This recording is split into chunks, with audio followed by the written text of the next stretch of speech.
कहते हैं कि इंसान मरता है, पर उसकी तड़प नहीं, उसकी भूख नहीं।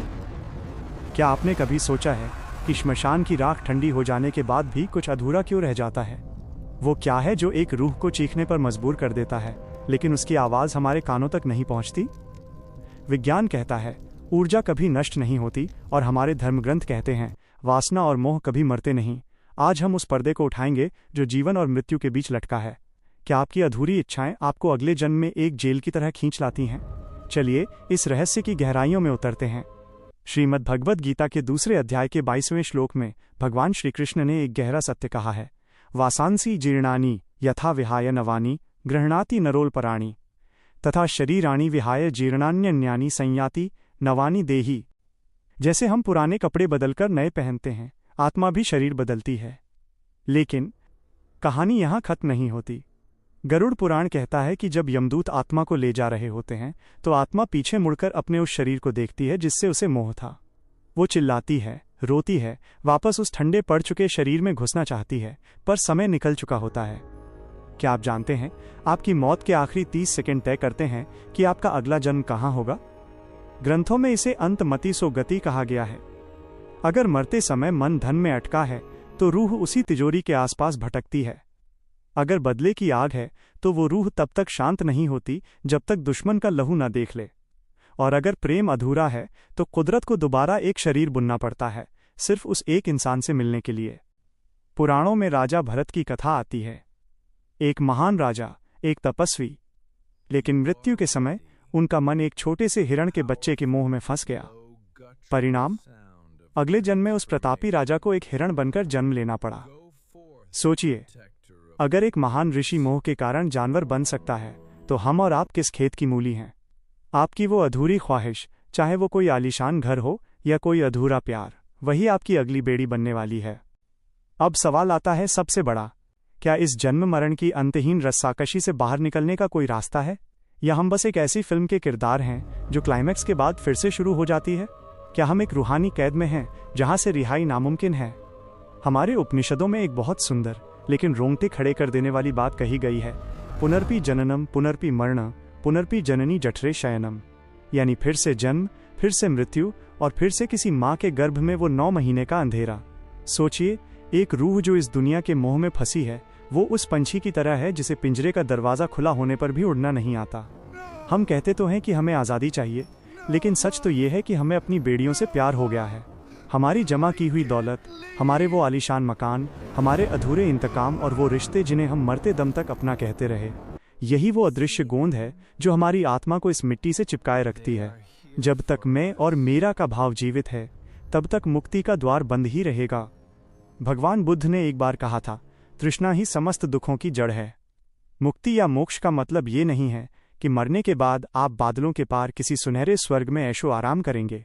मुक्ति का असली वैज्ञानिक और आध्यात्मिक मतलब है पूर्ण विराम। जब आत्मा की सारी अतृप्त इच्छाएं ज्ञान की अग्नि में जलकर राख हो जाती हैं, जब उसे न कुछ पाने की भूख रहती है और न कुछ खोने का खौफ, तब वो निर्वाण को प्राप्त होती है। इसे ऐसे समझिए जैसे पानी की एक छोटी सी बूंद तपती धूप में सूखने के बजाय समंदर में गिरकर अपना अस्तित्व मिटा दे और खुद समंदर बन जाए। वैसे ही मुक्त आत्मा ब्रह्मांड की विराट चेतना में विलीन हो जाती है। अक्सर लोग घबरा जाते हैं कि क्या मुक्ति के लिए सब कुछ छोड़कर जंगलों में जाना होगा? लेकिन गरुड़ पुराण और गीता का सार कुछ और ही है। मुक्ति का रास्ता संसार से भागने में नहीं, बल्कि संसार के मोह से जागने में है। इसका मतलब है इस संसार में रहिए, अपनी सारी जिम्मेदारियां पूरी शिद्दत से निभाइए, लोगों से प्रेम भी कीजिए, लेकिन वैसे ही जैसे कमल का पत्ता कीचड़ और पानी के बीच रहकर भी खुद पर पानी की एक बूंद नहीं ठहरने देता। जिस दिन आप मोह और प्रेम के बीच का बारीक फर्क समझ जाएंगे, उस दिन आप इस जन्मों के चक्र को अपने आप तोड़ देंगे।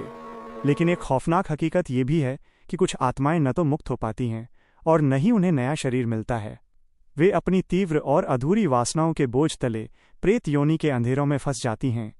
न उनके पास शरीर होता है अपनी भूख और प्यास बुझाने के लिए, और न ही उनके पास इतना बोध होता है कि वे ईश्वर की ओर बढ़ सकें। वे बस एक ठहरे हुए समय में अपने ही घर या यादों के आसपास भटकती रहती हैं, एक अंतहीन और बेबस इंतजार में। ये सिर्फ किताबों की बातें नहीं हैं। शांति देवी से लेकर छोटे बच्चों तक भारत और विदेशों में हजारों ऐसे केस दर्ज हैं जहां 3 साल के बच्चों ने अपने पिछले जन्म के कातिलों को पहचाना है। उन्होंने वो निशान दिखाए जो उनके पिछले जन्म की चोट के थे। सवाल ये है, क्या वो यादें दिमाग की कोई बीमारी हैं, या फिर उस आत्मा की वो छटपटाहट जो पिछले जन्म का हिसाब पूरा करने के लिए तड़प रही थी? कुछ वैज्ञानिक इसे जेनेटिक मेमोरी कहते हैं। उनका मानना है कि हमारे पूर्वजों के अनुभव हमारे डीएनए में दर्ज होते हैं। लेकिन ये थ्योरी तब फेल हो जाती है जब एक बच्चा किसी ऐसे अनजान शहर की गलियों का नक्शा बता देता है जहां उसके खानदान की 7 पुश्तें कभी नहीं गईं। भारत की शांति देवी का केस आज भी दुनिया के सबसे बड़े रहस्यों में से एक है। 1930 के दशक में दिल्ली की इस छोटी बच्ची ने न सिर्फ अपने पिछले जन्म के पति को पहचाना, बल्कि ये भी बताया कि उसने अपने घर के आंगन में पैसे कहाँ छुपाए थे। जब खुदाई की गई तो पैसे वहीं मिले। रॉबर्ट लांजा जैसे वैज्ञानिक बायोसेंट्रिज्म की बात करते हैं। उनके मुताबिक मौत असल में होती ही नहीं। हमारा ब्रह्मांड हमारी चेतना से बना है। जब हम यहाँ मरते हैं तो हमारी चेतना किसी दूसरे समानांतर ब्रह्मांड में सक्रिय हो जाती है। इसका मतलब है कि जिसे हम अंत समझ रहे हैं वो सिर्फ एक फ्रीक्वेंसी बदलने जैसा है। विज्ञान आज वहां पहुंच रहा है जहां हमारे ऋषि मुनि हजारों साल पहले पहुंच चुके थे। फर्क सिर्फ इतना है कि विज्ञान इसे डेटा और एनर्जी कहता है और हम इसे आत्मा कहते हैं। अगर ऊर्जा कभी नष्ट नहीं हो सकती तो आपकी वो इच्छाएं, वो नफरत और वो अधूरा प्यार कैसे नष्ट हो सकता है?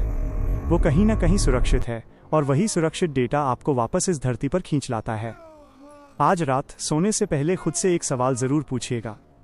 अगर इसी पल आपकी सांसें रुक जाएं तो आपका मन कहाँ अटका होगा? आपके बैंक बैलेंस में, आपके अधूरे काम में, या उस इंसान में जिससे आप नफरत या मोहब्बत करते हैं? याद रखिएगा, जहां आपकी सोच अटकी है वहीं आपका अगला ठिकाना है। मृत्यु अंत नहीं है साहिब, ये तो बस एक डरावनी शुरुआत है अगर आपकी इच्छाएं अधूरी हैं। आपको क्या लगता है, क्या आपने कभी महसूस किया है कि आप इस जगह पहले भी आ चुके हैं? अपने अनुभव कमेंट्स में ज़रूर बताएं।